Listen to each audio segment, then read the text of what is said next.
Everyone remembers the moment Anthony Edwards shocked the world.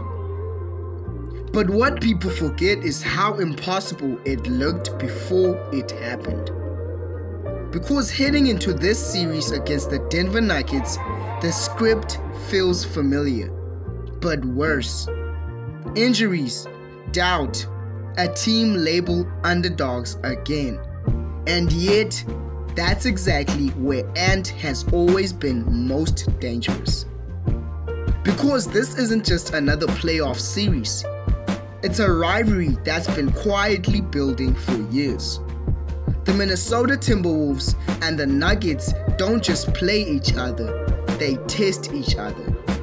And every time these two meet, there's one constant problem. Denver has the experience, the system, and the best player in the world in Nikola Jokic, but somehow Anthony Edwards keeps refusing to play by that script. That's what makes this moment different and dangerous.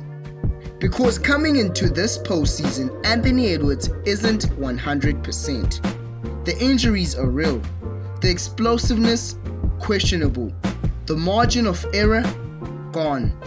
And against a team like Denver, weaknesses don't get exposed, it gets ended. But what people misunderstand about Ant is this. His game was never just about athleticism, it was about belief. And belief is exactly what Minnesota has leaned on every single time they've been doubted. This team has been called too young, too inconsistent, too unproven in every series they've played. And every time the pressure rises, the same thing happens.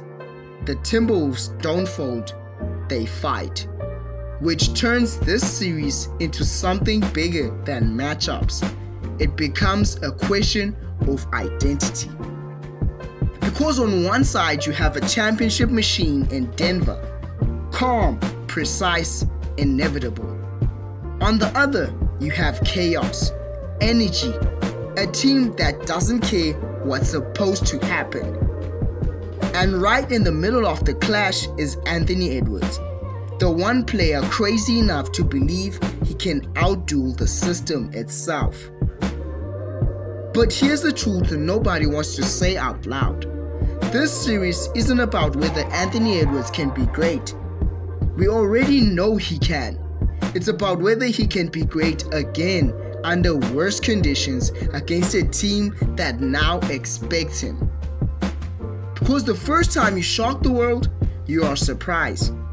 But the second time, you're a target. And that's the real challenge. The Denver Nuggets aren't overlooking him anymore. Nikola Jokic isn't underestimating him. Everything that once made this upset possible is gone. So if Anthony Edwards is going to do it again, he won't just have to rise to the moment, he'll have to become something bigger than it. Because legacies aren't built on doing the impossible once. They are built on proving it was never luck to begin with. So the question isn't just can Anthony Edwards do it again? It's whether this time we finally accept that he has always been capable of it. So I'd like to thank each and everyone for tuning in to the Hoop Nostalgia. Leave a comment, like, or subscribe if you enjoyed the video. And even if you didn't, man, thank you for tuning in anyway.